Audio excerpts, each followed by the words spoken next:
샬롬 할렐루야. 창세기 1장 11에서 13절입니다. 하나님이 이르시되 땅은 풀과 씨 맺는 채소와 각기 종류대로 씨 가진 열매 맺는 나무를 내라 하시니 그대로 되어 땅이 풀과 각기 종류대로 씨 맺는 채소와 각기 종류대로 씨 가진 열매 맺는 나무를 내니 하나님이 보시기에 좋았더라. 저녁이 되고 아침이 되니 이는 셋째 날이니라. 아멘. 창세기 강의 35번째 창조 셋째 날입니다.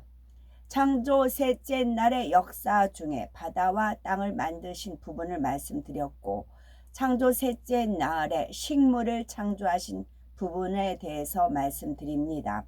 하나님께서는 천지 만물을 창조하실 때에 질서를 쫓아 순서대로 하시었지요. 영혼육의 관점에서 천지 만물의 차원을 분류하면 다음과 같습니다. 먼저 호흡하지 못하고 움직이지 못하는 것은 무차원, 즉 돌, 흙, 바위와 같은 것들입니다. 다음으로 호흡은 하나, 움직이지 못하는 식물들은 1차원이지요. 동물처럼 호흡도 하고 움직이기도 하지만은 영이 없고 혼만 있는 것은 2차원입니다. 호흡도 하고 움직이기도 하며 영혼육으로 구성된 사람은 3차원이지요. 또한 영의 세계에 속한 영적인 존재들은 모두 4차원입니다. 이것이 하나님께서 설명해 주시는 영혼육의 관점에서 본 차원의 분류이지요. 하나님께서 창조 역사를 베푸실 때 가장 먼저 4차원인 영의 세계를 조성하셨습니다. 곧 천사와 그룹들을 창조하셨지요. 그리고 때가 이름에 6의 세계인 첫째 하늘에 본격적인 창조 역사를 이루셨습니다. 인간 경작의 터전인 지구를 다지시고 지구에 필요한 모든 것을 창조하시었지요. 그리고 6일 창조 기간에 아버지 하나님께서는 차원이 낮은 것부터 창조를 하셨습니다. 창조 첫째 날에는 무차원인 지구의 땅을 다지셨지요. 셋째 날에도 무차원에 속한 것들로 이루어진 바다와 육지를 나누셨습니다. 그리고 1차원에 속한 식물들이 나게 하셨고요.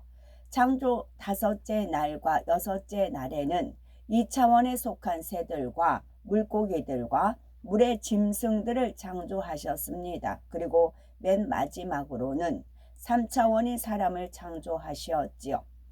이처럼 하나님께서는 차원이 낮은 것부터 순서대로 창조하신 것입니다. 그런데 셋째 날과 넷째 날만은 순서가 바뀐 것을 알 수가 있지요. 바로 1차원의 식물인 셋째 날에 무차원인 해, 달, 별들은 넷째 날에 창조되었습니다. 둘 중 차원이 더 높은 식물이 해, 달, 별들보다 먼저 창조된 것입니다. 인간의 가진 지식으로는 식물은 반드시 햇빛이 있어야 살 수가 있지요. 그런데 하나님께서는 해보다 식물을 먼저 창조하셨습니다. 또한 이때 육지에는 식물에게 필요한 물도 준비되지 않은 상태였지요. 바다에는 물이 있지만 아직 비가 내리지 않았기에 육지에는 물이 없었습니다. 따라서 해보다 식물이 먼저 창조됐다는 것은 육의 지식으로는 이해하기가 어렵습니다. 그러나 성경의 모든 말씀은 참이요 진리이며 살아계신 하나님의 말씀이지요. 그렇다면 하나님께서는 왜 해보다 식물을 먼저 창조하셨을까요? 하나님께서는 해를 먼저 만드시고 그 후에 식물을 만드실 수도 있으셨습니다. 그러나 하나님께서 식물을 먼저 만드시고 나중에 해를 만드셨지요. 하나님께서 이렇게 하신 이유는 천지 만물이 하나님의 능력 안에 있음을 나타내시기 위함입니다. 천국에는 해가 없지만 꽃과 나무들이 아름다운 색채를 띠며 향기를 풍기고 열매를 맺지요. 요한계시록 21장 23절을 보면 전국에는 해나 달의 비침이 쓸데없으니 이는 하나님의 영광이 비치고 어린 양이 그 등이 되심이라 했습니다. 천국의 모든 공간에는 하나님의 영광이 빛이 비치고 그 빛의 능력으로 모든 것이 살아갑니다. 천국의 모든 공간은 하나님의 영광의 빛이 비치고 그 빛의 능력으로 모든 것이 살아갑니다. 이처럼 하나님께서는 6일 창조 동안 해보다 식물을 먼저 창조하심으로써 천하 만물을 붙드는 근본적인 능력은 창조주 하나님께 있음을 나타내시었지요. 풀 한 포기가 싹을 내어 자랄 수 있음도, 들풀 하나가 꽃 한 송이를 피울 수 있음도 모두 창조주 하나님의 능력으로 가능한 것입니다. 창조주 하나님의 능력은 인간의 지식과 능력을 초월합니다. 육의 사람들은 이런 하나님의 능력과 신성을 느끼지 못하고 믿지 않습니다. 그래서 진화론을 만들어서 생물의 기원을 설명하려 하지요. 진화론자들은 원시 지구에서 우연히 간단한 유기물이 합성됐고 또 이 유기물들의 우연한 합성으로 원시 세포가 생겨났을 것이라고 추정합니다. 또 원시 세포의 일부분은 우연히 식물 세포로 진화했고 또 다른 일부분은 우연히 동물 세포로 진화했을 것이라고 추정하지요.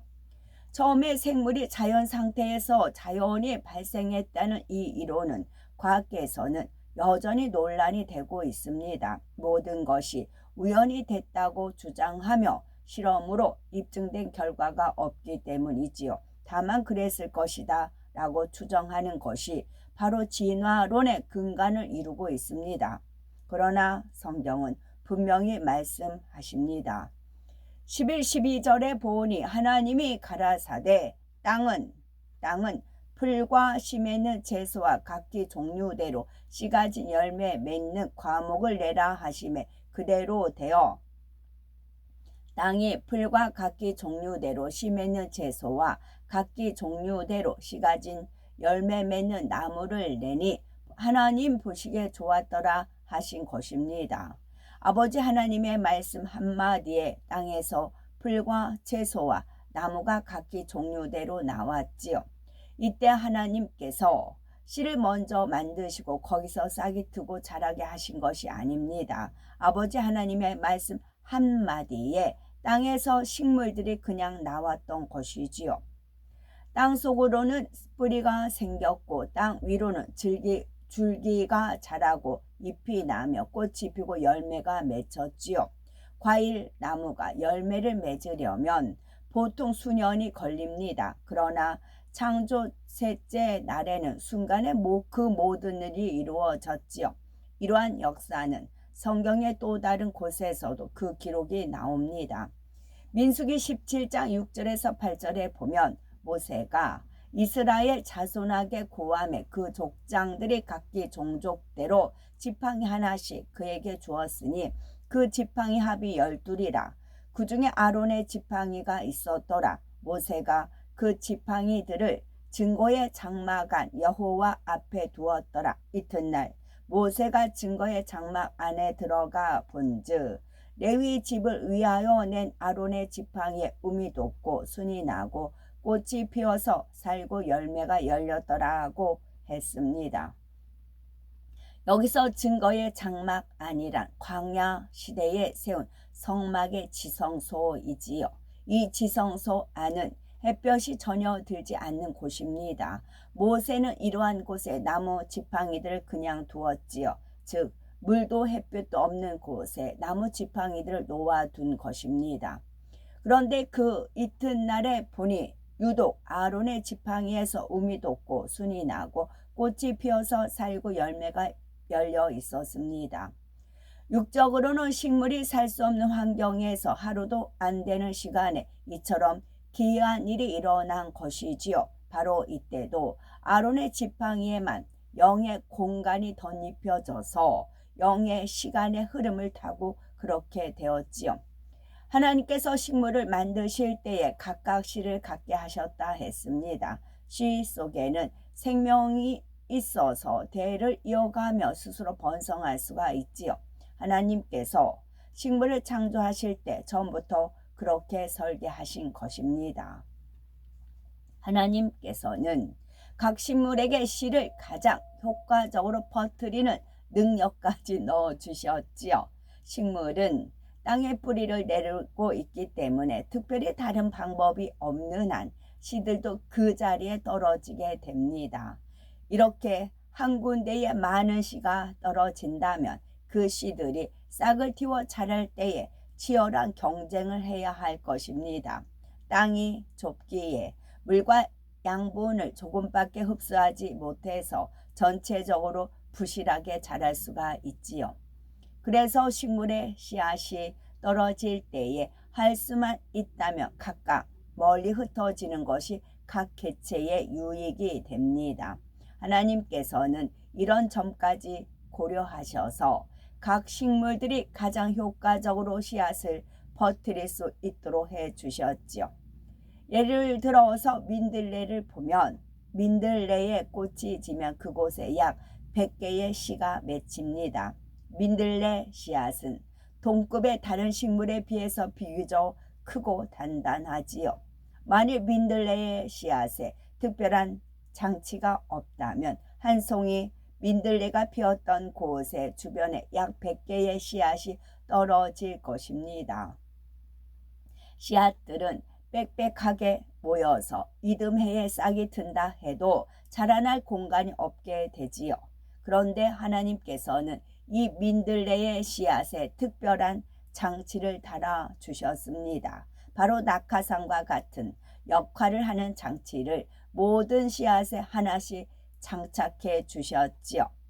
민들레 씨앗에 달린 낙하산 장치는 매우 효율적이어서 아주 약한 바람에도 하늘 높이 올라갈 수가 있습니다. 그리고 수십 킬로미터도 이동할 수가 있지요. 민들레 이외에도 훌륭한 비행 장치를 가진 식물들이 많이 있습니다. 인간이 만들어낸 글라이더나 헬리콥터와 같은 장치를 갖춘 식물의 씨앗들도 있지요. 식물들의 이런 비행 장비들은 단순하지만 인간이 만든 비행 기구들보다 그 성능은 훨씬 뛰어나다고 합니다. 씨앗의 무게에 따른 날개의 길이와 비율이 아주 이상적이지요. 만일 씨앗의 무게에 비해서 날개가 작다면 씨앗은 멀리 날아가지 못하고 그냥 땅으로 추락할 것입니다. 그런데 적당한 거리만큼 날아갈 수 있도록 씨앗마다 균형 있는 날개가 주어졌습니다. 하나님께서는 모든 것의 균형을 완벽하게 만들어 주셨지요. 그래서 비행 설계사들이 오히려 이런 식물들의 비행 기술을 연구한다고 합니다. 또 다른 예를 들면 성도님들은 봉숭아 씨를 보신 적이 있으신지요? 잘 여문 봉숭아 씨 주머니는 살짝 건드리면 마치 폭발하듯이 터지지요. 그러면 씨앗이 사방으로 흩어집니다. 이것도 씨앗이 효율적으로 퍼질 수 있는 한 가지 방법이 되지요. 어떤 식물의 씨앗이나 열매는 새나 짐승이 먹이로 제공됨으로써 멀리 퍼뜨려집니다. 어떤 동물은 채취한 열매를 한꺼번에 다 먹지 않고 땅속에 묻어두는 습관을 가졌습니다. 나름대로 식량을 저장해 두는 것이었지요. 이곳저곳 여러 곳에 묻어두는 바람에 그 위치를 다 기억하지 못합니다. 그 결과 땅속에 심겨진 식물의 씨앗은 그곳에서 싹을 내고 자라게 되지요. 이를 식물의 입장에서 보면 열매 일부를 동물의 먹이로 제공하면서 동물에게 일을 시킨 것과 같습니다. 결과적으로는 동물이 식물의 씨앗을 땅속에 잘 심어 묻어두었기 때문입니다. 참 재미있는 공생관계이지요. 이 모든 것을 설계하시고 창조하신 분이 바로 우리 아버지 하나님이십니다. 하나님께서 각각의 식물들이 가장 효과적으로 씨앗을 퍼뜨릴 수 있도록 처음부터 이렇게 설계하셨다는 사실입니다. 하나님께서 식물에게 주신 또 다른 신기한 능력이 있지요. 그것은 바로 햇빛과 물과 공기를 이용하여 양분을 만드는 능력입니다. 이를 광합성 작용이라고 하죠. 예를 들어서 사과 나무는 햇빛과 물과 공기를 이용하여 맛있는 사과를 만들 수가 있습니다. 쌀, 보리, 고구마, 감자, 땅콩 등도 각 식물이 햇빛과 물과 공기를 이용하여 만들어낸 양분을 저장한 것입니다. 식물은 빛을 받아야 양분을 만들 수 있기에 싹 트는 순간부터 본능적으로 빛을 향해서 나아갑니다. 자라는 식물들이 자연히 빛을 향해서 줄기를 휘감는 것을 볼 수가 있지요. 식물에게 있어서 이런 양분을 만드는 공장과 같은 곳은 바로 잎입니다. 식물에게 잎이 많으면 많을수록 더 많은 양분을 만들 수가 있지요. 그래서 식물들은 할 수만 있으면 최대한 많은 잎사귀를 만들어내지요.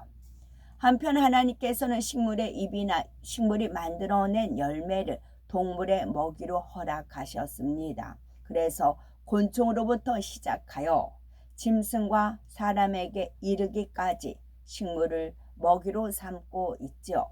대신 식물은 그 개체의 수가 매우 많기에 동물의 먹이가 되어도 계속 번성합니다. 그런데 하나님께서는 어떤 식물에게는 자기 입을 스스로 보호할 수 있는 특별한 기능을 주셨습니다. 예를 들어 미모사라는 식물이 있지요. 이 식물은 입을 살짝 건드리면 작은 잎들이 오므라들어 버리고 더 큰 자극을 주면 아예 밑으로 쳐져 버립니다. 그래서 꽃이 든 것처럼 보이지요.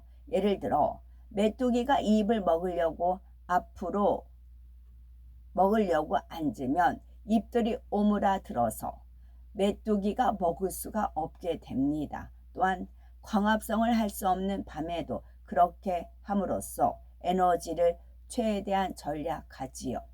또 다른 예를 들면 시계꽃이라는 식물이 있는데 시계꽃이라는 식물의 잎은 어떤 나비 애벌레의 좋은 먹이입니다. 이 나비 애벌레는 식성이 너무 좋아서 새순이 낙이 바쁘게 갉아 먹어 버리지요. 그래서 나비는 알을 낳을 때에 이미 알이 붙어 있는 잎에는 알을 낳지 않는다고 합니다. 그래야 알에서 깨어난 애벌레가 풍성한 식사를 할 수 있기 때문이지요. 한편 시계꽃 식물의 잎 군데군데에는 나비알과 같은 모양의 반점이 있습니다. 이 반점을 나비가 보면 이미 그곳에 알이 붙은 것으로 착각하여 다른 곳으로 가는 것입니다. 이 식물은 이러한 자기 보호 기능이 있기에 일부가 애벌레의 먹이가 된다 해도 멸종되지 않고 번성할 수가 있는 것입니다. 진화론자들은 식물이 스스로 필요에 의해서 그렇게 진화했다고 주장을 하지요. 그런데 뇌도 없고 혼도 없는 식물들이 어떻게 스스로 그렇게 될 수가 있겠는지요. 저 나비 알과 같은 모양을 내 입이 만들어서 나비를 속여야지 식물을 이렇게 생각할 수가 없습니다. 창조주 하나님께서 식물을 창조하실 때에 그렇게 되도록 설계하셨고 그러한 본능을 허락해 주셨죠. 만일 진화론자의 주장이 옳다면 짐승들이나 사람들도 광합성을 할 수 있도록 진화됐어야 할 것입니다. 광합성 작용에 필요한 햇빛과 물과 공기는 얼마든지 넉넉하게 공급받을 수 있습니다. 그것을 이용해서 양분을 만드는 능력이 사람에게 있다면 얼마나 편리하겠는지요. 식물들처럼 물만 마시고 햇볕을 받으면서 숨을 쉬고 있으면 양분이 생기니 정말 좋지 않습니까? 끼니를 챙겨 먹지 않아도 생명 유지에 필요한 에너지가 생성되니 참으로 간편할 것입니다. 진화론자들의 주장처럼 모든 생물의 필요에 의해서 편리한 쪽으로 진화된다면 이렇게 되는 편이 훨씬 좋다는 말입니다. 그러나 하나님께서는 처음부터 식물은 광합성을 하여 양분을 만들고 동물은 식물이 만든 양분을 섭취하도록 설계하셨고 그렇게 창조하셨습니다. 창세기 1장 29에서 30절에 하나님이 가라사대 내가 온 지변에 심있는 모든 채소와 씨 가진 열매 맺는 모든 나무를 너희에게 주노니 너희 식물이 되리라. 또 땅의 모든 짐승과 공중의 모든 새와 생명이 있어 땅에 기는 모든 것에게는 내가 모든 푸른 풀을 식물로 주노라 하시니 그대로 되니라 라고 말씀하신 대로입니다. 하나님께서 이렇게 창조하신 데에는 그럴 만한 이유가 있지요. 식물이 광합성을 할 때에 공기가 필요하다 했습니다.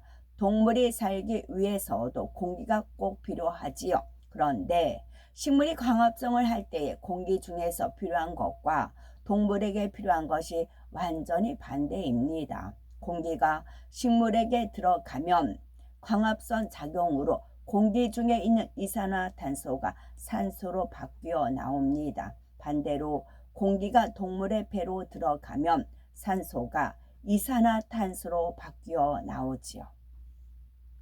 이처럼 식물과 동물의 상호작용으로 인해서 대기 중에는 산소와 이산화탄소가 항상 일정한 비율로 유지가 되는 것입니다. 만일 동물도 식물처럼 광합성 작용을 한다면 공기 중에 산소가 늘어나고 이산화탄소는 고갈되겠지요.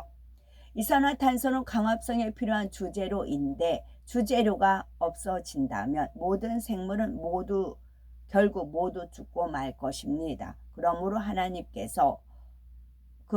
하나님께서는 생물들이 균형 있게 함께 살 수 있도록 지혜롭게 모든 것을 감안하여 설계하시고 하나씩 창조하셨지요.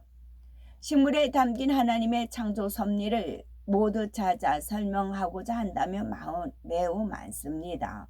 그 중에서 하나만 더 예를 들자면 꽃들은 어떻게 자신의 개화 시기를 할까요? 자, 이제 봄이 됐으니 개나리 벗고 목련, 진달래는 꽃을 피우세요 하고 누가 알려줍니까? 다음 차례는 장미입니다. 조금만 기다리세요. 국화와 코스모스는 좀 더 많이 기다려야 합니다. 가을이 되면 그때 꽃 피우세요. 누가 이렇게 친절하게 알려주나요? 설령 누가 말해준다 해도 식물이 알아듣는 것도 아닌데 어떻게 꽃들은 정확하게 자기 때를 알아서 꽃을 피우는 것일까요? 봄꽃은 낮이 밤보다 긴 시기에, 가을꽃은 밤이 낮보다 긴 시기에 꽃을 피운다고 합니다. 이렇게 식물들이 밤과 낮의 길이를 측정하고 그에 맞추어 꽃을 피울까요? 이것은 참으로 신기한 일이지요. 알면 알수록 신기한 능력과 지혜가 식물들에게도 담겨 있는 것입니다. 이러한 신기한 능력을 바로 창조주 하나님께서 각 식물에게 심어 주셨다는 거죠. 창조 셋째 날에 하나님께서 식물을 창조하신 부분을 말씀드렸지요. 창조 셋째 날 만들어진 각종 식물이 하나님 보시기에 좋았더라 했습니다. 하나님께서는 인간 경작에 필요한 조건들이 이처럼 하나씩 완성되어 가는 것을 보시고 마음에 좋으셨습니다. 식물들은 하나님께서 창조 섭리에 순응하여 자기 때가 되면 꽃을 피웁니다. 또 때가 되면 열매를 맺습니다. 또한 식물들은 살기 위해 본능적으로 위로는 햇볕을 향해 자라가고 뿌리는 물을 찾아 뻗어나가지요. 하나님께서는 모든 사람에게 생명의 씨를 하나씩 심어 주셨습니다. 이 생명의 씨는 하나님의 능력으로만 깨어날 수가 있다 하지요. 또한 반드시 영적인 물과 영적인 빛인 하나님의 말씀을 먹고 행할 때에만 자랄 수 있습니다. 그러므로 우리는 하루 종일 해만 바라보는 해바라기처럼 아버지 하나님만 바라보시며 영적인 빛 가운데 사셔야 되겠습니다. 에레미야 17장 7절에서 8절에 그러나 물은 여호와를 의지하며 여호와를 의뢰하는 그 사람은 복을 받을 것이라. 그가 물가에 심기운 나무가 그 뿌리를 강변에 뻗치고 더위가 올지라도 두려워 아니하며 그 입이 청청하며 가무는 해에도 걱정이 없고 결실이 그치지 아니함 같으니라 말씀하셨습니다. 우리는 이 말씀처럼 하나님 말씀에 뿌리를 든든히 내리셔고 그렇게 되면은 어떤 어려운 일이 닥쳐도 걱정이나 두려움이 없이 거뜬히 통과할 수가 있습니다. 그래서 우리 모두 삶의 결실에 그치지 않는 축복이 임하기를 바랍니다. 아멘. 샬롬.